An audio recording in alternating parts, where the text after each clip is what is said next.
Dan Swain, Newport Folk, Newport Jazz, Newport Festivals Foundation. Happy Folk Weekend. Thanks, man. Good to be here. So let's talk about some of the work that the Festivals Foundation has been doing. Free lessons for kids in Newport County, really anyone actually, I believe, and prison programs. There's a lot of things that are happening behind the scenes that people may not be aware of. So let's just right out of the gate get into touting that. Yes, thank you so much, and I appreciate that because some of the other outlets like to focus on the big names here at the festivals, which I don't blame them, but we like to focus the attention towards the nonprofit work that we're doing because it's what we do year round. This is only 2 weekends of the year, so thank you for shining a light on that. And really, the whole premise behind it is to try and cultivate the next generation of musicians to perform on our stages, and specifically to have those be local musicians that actually perform on our stages. So, we feel like there's sort of a void in the music education programs in our schools that are being underfunded, and so we're trying to fill that void by providing free music lessons, like you mentioned. Any kid ages 9 through 18 can sign up on our website to take free music lessons here on Aquidneck Islands. And we've also got a whole bunch of other programs that I'd be happy to talk about, but I can just pause there for you. No, that's great. And it's interesting because you think about, as you mentioned, the decline in arts education, music specifically in public schools right now.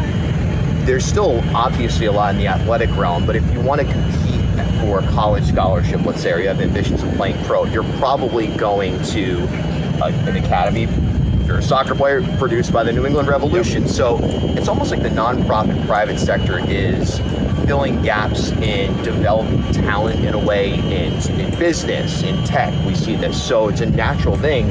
Who's going to do that for music and arts?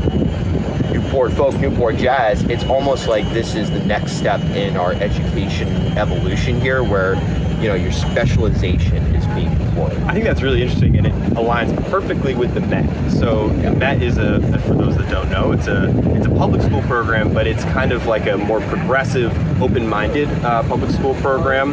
And so we partnered with them, where every Tuesday at the Firehouse Theater in town, we have 2 local musicians, Chase Segley and Chris Valancourt, meet with the Met kids that are passionate about music, and they're forming their own bands, and then they're actually going to perform on stage at the foundation stage today at 420. So exactly to your point, like we're trying to fill that void and getting kids the opportunities to pursue the arts that are passionate about it. Let's talk about some of the other programs that the foundation's behind. Just kind of give us the rundown. Yeah, the one that you mentioned is the Music in Prisons program. We're really proud of that. It took us a long time to get that worked out. We had to do 7-hour trainings online to be able to get into the prisons.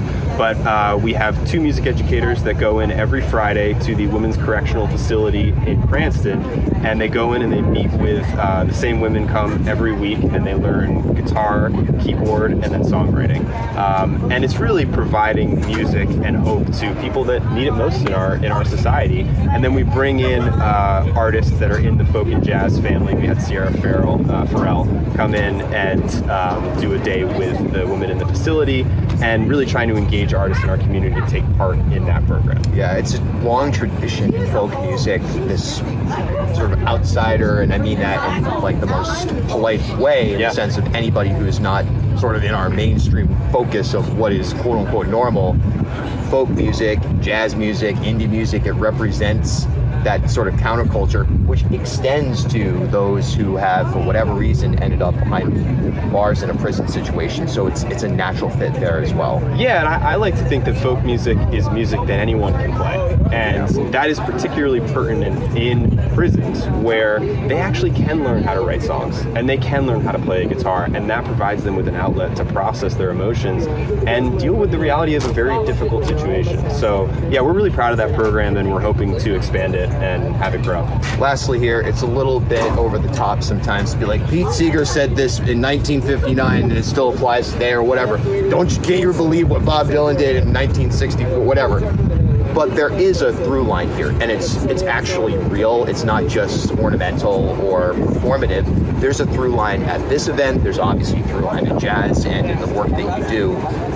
How does that through line, with the programs you're doing right now, with the artists you're curating, with the crowd you're curating, the brand you've curated, how do you maintain a brand that started out really in the mud from like from the earth up, and not let it turn into something dare I say, corporate or lose sight of what that actual mission is? Yeah, it's a really great question, and it's why George made the festivals a nonprofit.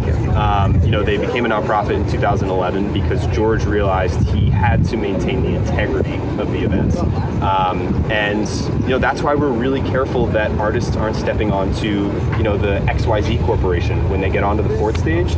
It provides, I think that it's hard to overemphasize how important that is. When an artist gets on a stage and it's not sponsored, they feel safe to speak their truth, and they feel like this is a safe space. And that really changes the whole dynamic of the festivals. So I think it's really important to emphasize that we are a nonprofit and that we are not driven by a corporate number. We are driven by our mission, which is to create moments of hope for the power of music and community, which I know sounds like a silly mission statement, but I think it's actually really what we're driven by, and it's what we're trying to do. Well, it doesn't sound silly because when you walk into the fort, you don't see those corporate banners, Yes. and you don't see that sort of dissolution in the festival. It's real deal. So Dan Swain, Newport Festivals Foundation, holding it down. As always, thanks so much, and happy Folk Fest weekend. Thank you, and I appreciate it. Yeah, awesome. That was great. Thanks so much.